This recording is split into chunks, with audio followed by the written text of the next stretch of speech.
السلام علیکم۔ آج بچوں ہم جو سبق پڑھیں گے وہ حاجی مراد ہے۔ حاجی مراد ایک ایسی شخصیت کے بارے میں اس سبق میں بتایا گیا ہے جو دنیا میں اچھے کام کرتا ہے اور نیک کام کرتا ہے۔ نیک کام کرنے کی وجہ سے اس نے نیک نامی کمائی۔ اس کا مقصد ہی غریبوں کی مدد کرنا، اچھے کام کرنا اور ہمیشہ لوگوں کی تکلیف کو سمجھتے ہوئے ان کا ساتھ دینا۔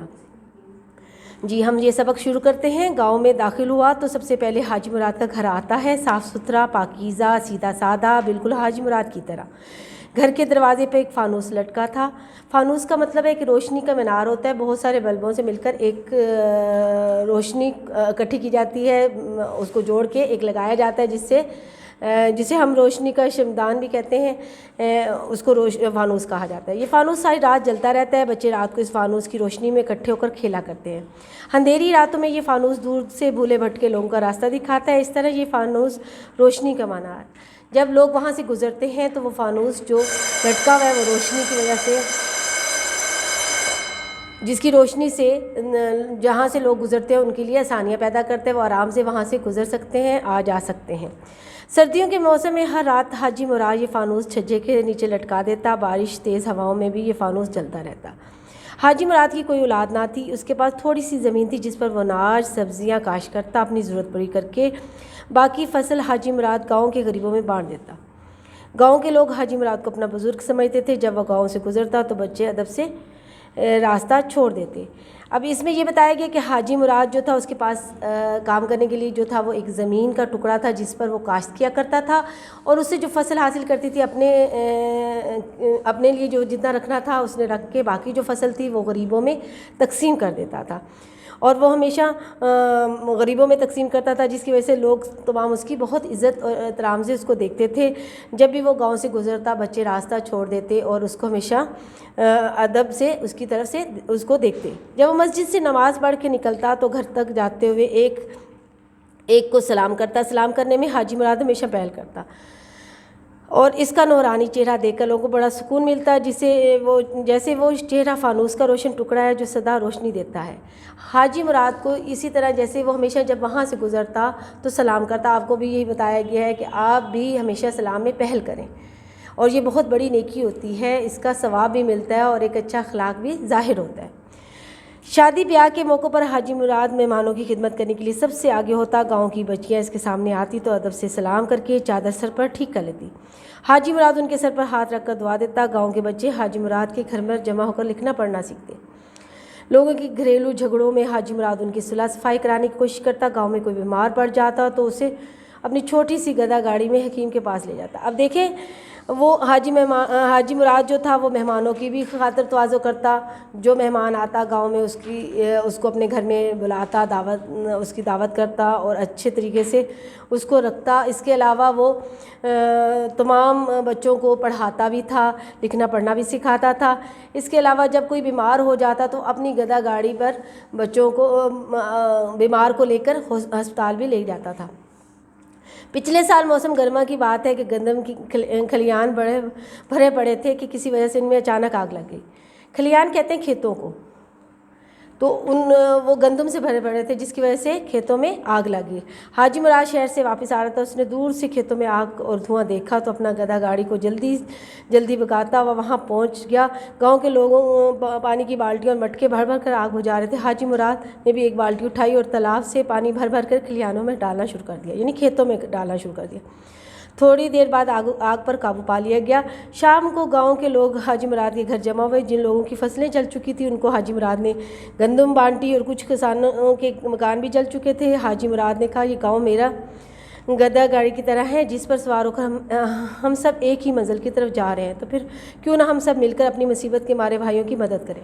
چلو ہم جنگل میں سے لکڑیاں کاٹ کر لاتے ہیں اور جلے ہوئے مکانوں کی چھتیں پھر سے ڈالتے ہیں۔ گاؤں کے آدھے لوگ جنگل کی لکڑیاں کاٹنے چلے گئے، آدھے لوگوں نے گارا تیار کیا۔ حاجی مراد نے لکڑیاں لانے اور گارا ڈھونے میں گاؤں والوں کا پورا ساتھ دیا۔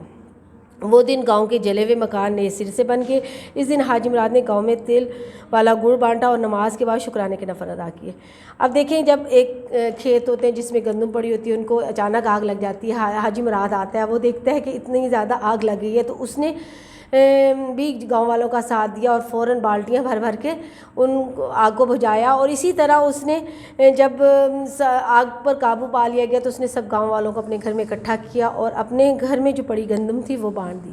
اور اس کے علاوہ اس نے کہا کہ اس طرح کرتے ہیں کہ اب تو یہ سارے مکان جل گئے ہیں، تو ہم نئے سرے سے مکان تعمیر کرتے ہیں۔ مصیبت کا وقت تھا، مصیبت میں کسی کام آنا ایک اچھے انسان کا کام ہوتا ہے، تو انہوں نے وہاں سے کچھ لوگوں کو لکڑیاں کاٹنے کے لیے بھیجا اور کچھ کو گارا تیار کرنے کے لیے۔ اسی طرح انہوں نے مل کے گاؤں والوں کو مکان تیار کروائے اور اس طرح ان کو مصیبت سے نکالا۔ اور اس کے بعد حاجی مراد نے شکر کے نفل ادا کی، اور گاؤں میں گڑ ایک میٹھا ہوتا ہے، جیسے آپ نے کھایا ہوگا، گڑ ہوتا ہے اس میں تل لگے ہوتے ہیں، تو وہ اس نے سارے گاؤں میں بانٹے۔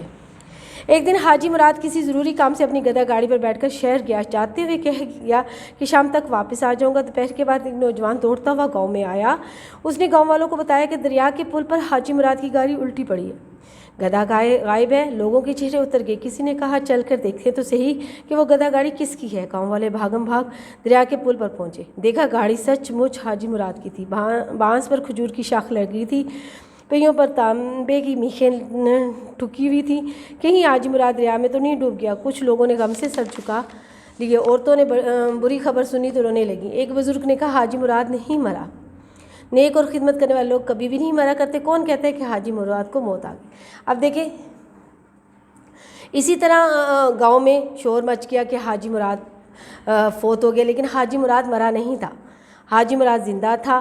کچھ صبح کی، کیونکہ آپ دیکھیں گاؤں میں قرآن مچ گیا، عورتیں بچے بوڑھے جوان کبھی حاجی مراد کا نورانی چہرہ یاد کرنے کو اداس تھے۔ اس رات گاؤں میں کسی نے کچھ نہ پکایا، دن بھر لوگ سوگ مناتے رہے، اور صبح کے ٹائم انہوں نے دیکھا کہ اچانک سے حاجی مراد جھنڈ سے نکلے، اور انہوں نے ایک جیسے ہی نکلے تو سب لوگوں نے شکرانے کے نفل ادا کیے، ان کو دیکھا اور بہت زیادہ خوشی منائی۔ اور ابھی یہ بات تمام گاؤں حاجی مراد دیکھ رہے ہیں، حیران آ گیا کہ تمام لوگ کیوں رو رہے ہیں۔ انہوں نے پوچھا تو انہوں نے کہا کہ ہم اس لیے رو رہے ہیں کہ یہاں پر خدا نخواستہ ہم نے یہ سوچا تھا کہ آپ کی موت ہو گئی ہے۔ تو وہ بہت مطلب انہیں بہت زیادہ خوشی ہوئی کہ یہ لوگ اتنا مجھ سے پیار کرتے ہیں، لیکن اس خوشی کا وجہ کیا تھی کہ وہ لوگوں کے کام آتے تھے، لوگ ان کو کتنا پیار کرتے تھے۔ اب اس دنیا میں جو ہم آئے ہیں ہمارا کوئی نہ کوئی مقصد ہے بچوں، حاجی مراد بھی وہ مقصد لے کے آئے تھے اور جس میں کامیاب رہے ہیں۔ یہاں پر جب بھی کوئی آئے حاجی مراد کی طرح زندگی گزارے، ایک دوسروں کی خدمت کرے، دوسروں کے کام آئے اور ایک اچھے طریقے سے زندگی گزار سکے اور لوگوں کی خدمت کرتے رہیں۔ امید ہے کہ آپ کو سبق بہت اچھی طرح یاد آ گیا ہوگا، سمجھ آ گیا ہوگا، اور آپ نے یہ کوسچن ہے اس کے سوالات جواب آپ اس کو بھی دیکھ لیں کہ فانوس کہاں لٹکا ہوا تھا، روشنی کا منار کہاں تھا۔ آپ کو پتہ نہیں ہونا چاہیے کہ یہ حاجی مراد کے گھر کے باہر لٹکا ہوا تھا۔ گاؤں کے لوگ حاجی مراد کو اپنا بزرگ کیوں سمجھتے تھے؟ کیونکہ حاجی مراد ہمیشہ جو ہے لوگوں کی خدمت کیا کرتا تھا، لوگوں کا کام آتا تھا اور تمام اس کا احترام کرتے تھے اور اسے اپنا بزرگ سمجھتے تھے۔ فصلیں جل جانے بعد حاجی مراد نے لوگوں کو کس طرح مدد کی؟ اس نے اپنے گھر بلایا، لوگوں کو گندم دی، اپنے گھر سے دی اور اس طرح اس کی مدد کی۔ اور اگر آپ دیکھیں گاؤں کے لوگ یہ کیوں سمجھتے ہیں کہ حاجی مراد مر گیا تھا؟ کیونکہ وہ اس کی گدھا گاڑی وہاں پڑی تھی اور وہ وہاں موجود نہیں تھا، لوگوں نے یہی سمجھا کہ وہ مر گیا ہے۔ آگے ایک کوشچن ہے کہ حاجی مراد کے مرنے کی خبر سن کر لوگوں پر کیا اثر ہوا؟ لوگوں پر بہت زیادہ دکھ ہوا، کیونکہ وہ ایک اچھا انسان تھا، ہر کسی کی خدمت کرتا تھا، ہر کسی کے مشکل کے وقت میں کام آتا تھا۔ اب آپ کو میں نے سوالوں کے جواب بھی بتا دیے اور آپ کو سبق بھی پڑھا دیا۔ اس سبق سے آپ کو پتہ چلا کہ آپ نے کیا سیکھا۔ اس کو غور سے سنیں، اس کو غور سے پڑھیں اور آرام سے اس کو اچھی لکھائی میں اس کی لکھائی بھی کریں۔